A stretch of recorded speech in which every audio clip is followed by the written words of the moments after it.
ଏବେ ସବୁ ଅପେକ୍ଷାର ଅନ୍ତ ଘଟିଛି। କୋର୍ଟରେ ଜଜ୍ ସାହେବଙ୍କ ସାମ୍ନାରେ ରୁହି ଆଜି ସବୁ ସତ କଥା କହିସାରିବା ପରେ ରୁହିକୁ ଆଜି କାରାଦଣ୍ଡରେ ଦଣ୍ଡିତ କରାଯିବ। ଆଉ ଏହାପରେ ଏହିସବୁ ରାୟ ଶୁଣିସାରିବା ପରେ ରୁହି ଏବେ କ'ଣ ପଦକ୍ଷେପ ନେବ, ଆଉ ତୋରି ପାଇଁ ତୋ ପାଇଁ ସିରିଏଲର କାହାଣୀରେ ଆଗକୁ କ'ଣ ଆସିବ, ନୂଆ ଟ୍ୱିଷ୍ଟ କ'ଣ ଆସିବ, ନୂଆ ପରିବର୍ତ୍ତନ, ତାହା ସବୁକିଛି ଜାଣିବା ପାଇଁ ହେଲେ ଭିଡ଼ିଓଟିକୁ ପୁରା ଶେଷ ପର୍ଯ୍ୟନ୍ତ ଦେଖନ୍ତୁ।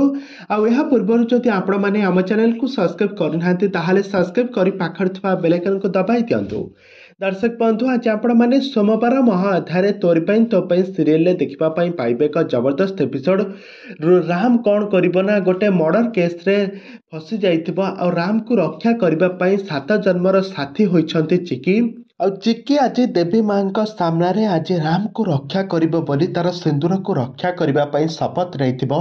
ରୁହିଠାରୁ ସବୁ ସତ କଥା ଉକାଳିବା ପାଇଁ ଆଜି ଗୋଟେ ବନ୍ଧୁକର ସାହାଯ୍ୟ ନେବ, ଆଉ ଜଜ୍ ସାହେବଙ୍କ ଠାରୁ ଏହାର ପରମିଶନ ମଧ୍ୟ ନେଇଥିବ। ଆଉ ଏହାପରେ ଚିକି ଆଜି କ'ଣ କରିବ ନା ସେଇ ବନ୍ଧୁକ ଦେଖାଇ ରୁହି ଆଡ଼କୁ ମାରିକି ଦେଖେଇକି କହିବ, ରୁହି ତୁ ସବୁ ସତ କଥା କହିଦେ, ନହେଲେ ମୁଁ ଏଠି ସମସ୍ତଙ୍କ ସାମ୍ନାରେ ତତେ ଆଜି ମାରିଦେବି। ଦାରୁପତ୍ର ଘୋଡ଼େଇକି ରଖିଛି, ସବୁବେଳେ ସେ ନିଜକୁ ରକ୍ଷା କରିବା ପାଇଁ କରିଥାଏ।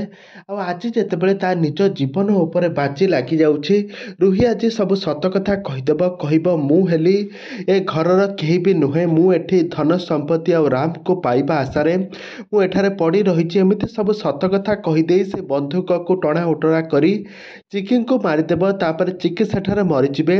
ତେବେ ଦର୍ଶକ ବନ୍ଧୁ, ରାମ ପୁରା ଆଶ୍ଚର୍ଯ୍ୟ ହୋଇଯିବ, ଜେଜେମା ମଧ୍ୟ ଆଶ୍ଚର୍ଯ୍ୟ ହୋଇଯିବେ।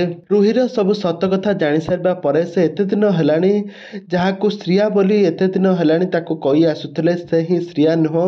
ଆଉ ନିଜ ଶ୍ରିୟାକୁ ସେ ଏତେ କଷ୍ଟଦାୟକ ଦେଉଥିଲେ, ସେ କେବେ ବି ଜେଜେମା ଆଜି ନିଜକୁ କ୍ଷମା କରିପାରିବେ ନାହିଁ।